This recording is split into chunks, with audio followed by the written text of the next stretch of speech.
What's going on, YouTube? Welcome back to the channel. Well, if you'll remember in the last video, I said something about having a skid plate for the DRZ. Well, that's what we're going to be working on in this video, is installing the skid plate. It's one of those where I did buy the skid plate myself, and I also purchased the crash bars to go along with it. And so let's get this unboxing done so we can put them on the bike. So this skid plate is from T-Rex Racing. It's one of those, as soon as I get it unboxed, I kind of explain to you why I kind of went with this one versus a lot of the others. Of course, they sent you some stickers.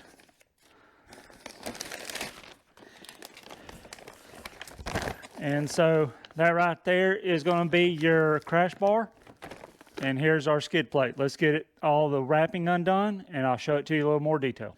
So 10 minutes later, after trying to get all the bubble wrap off of it, which I'm not complaining, because by looking at this is some good quality stuff just by looking at it, and they take real good pride in what they do. So that's the reason why they have it packaged the way they did, because, you know, it's powder coated, and I mean, I don't see any kind of misses on it and everything. So hats off to T-Rex Racing for, you know, their packaging and their quality. We'll see kind of how it holds up. But like I said, this is their crash bar. And then I went with this skid plate right here. One of the reasons why I went with it is because these two work together. It's one of those where their older version of this, I believe you had to make some modifications to the skid plate. But with their new version, you just bolt it right up, and this works with it without making any modifications. I'll get the old skid plate off and kind of go into a little more details on why I like this skid plate. But one of the things is I don't have to take the skid plate off to get to the drain plugs. You got two screws that are right there that you loosen up, and you can start draining your oil and everything. But let's get the old skid plate off, and we'll look some more into it. One thing I forgot to mention when I was recording this is that T-Rex Racing does offer a center stand that is compatible with both the skid plate and also the crash bar. However, their website does say that the center stand is not compatible for the actual Kickstarter. I don't know whether they're talking about if you want to add an aftermarket Kickstarter to the DRZ or not, or if it's just the ones that come factory with a Kickstarter, but just be advised. I was thinking about going with their center stand, but one, I didn't want to spend $200 on it, and two, after talking to a couple of people, they were telling me about a stand that you can buy that you can kind of use on the opposite side of your actual kickstand to raise the bike up off the ground enough if you need to take your tire off to, you know, change the tire, or, you know, change your inner tube on the trail. And so from saving the weight of the actual center stand and also not spending the $200 is the reason why I'm not going to go with their center stand. All right, so in order to get the old skid plate off, you got 4 bolts down here holding the skid plate on, and these are 10 millimeter. You got one right here, and then you got 2 sitting right here, and then you got another one back here in the back. So let's get those off. All right, and you also have to take these 2 off the side. You got one bolt right here, that's a 12 millimeter. And then you got another bolt right there, that's 12 millimeter.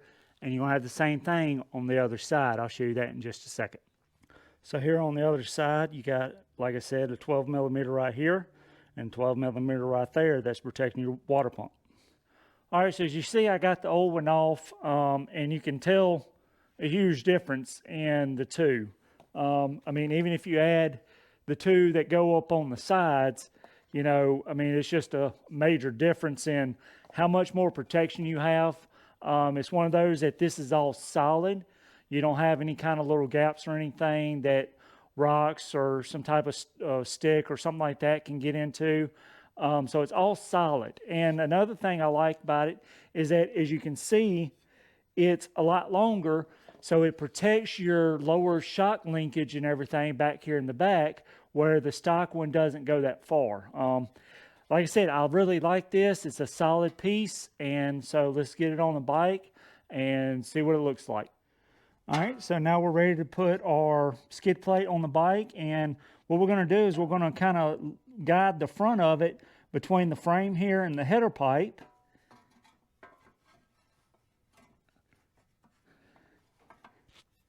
And once you get it in, I'm kind of looking here on the side at the frame, and I've got an M5mm Allen bolt that they supplied, and I'm just kind of guiding it in and then looking in the frame, right, this hole right here, to guide it in the frame. All right. Now that we have the front actually started, and I mean it's still loose, but what I'm going to do is I've got the 5mm Allen on the bolt, and I'm going to kind of guide it in, and with the skid plate pushed up, I'm going to kind of hold it as it gets into the groove of the frame with the bolt, and I'm going to kind of start it. All right, now that I got the front and rear actually started, these two right here should be pretty close to lined up.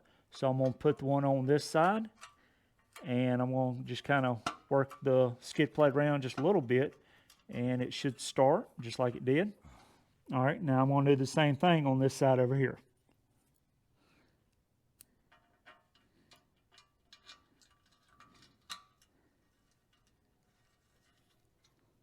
All right, now that they're all kind of started, I can snug all four of them up. The instructions recommend that you use medium grade Loctite on the bolts in order to help keep them from coming out while you're going down the road with the vibrations and everything. But I'm not going to do that because of the fact that I want to be able to take the skid plate on and off after I get done riding so that I can clean in there a little easier. But it does recommend that you do torque these to 5 foot-pounds or 60 inch-pounds. And once again, this is a 5mm that you're going to need to be using. So I'm going to start here in the front. And now I'm going to go back here to the one in the back.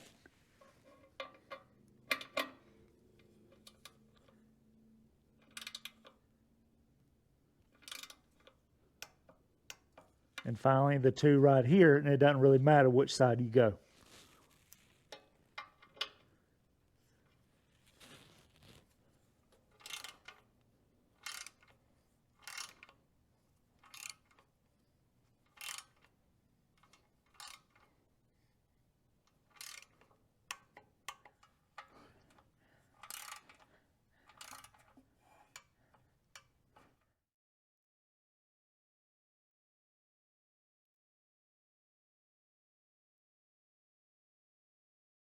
All right, so that's the skid plate, and as you can see, it covers a lot more.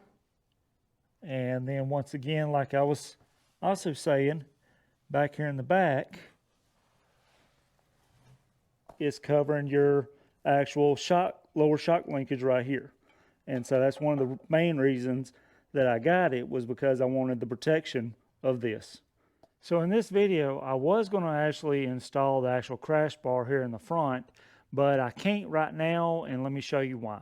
So your crash bar actually mounts right here, and these two bolts that go through the frame right here hold your actual engine to the frame right here in the front, and so these bolts go all the way through. And there's a slight problem.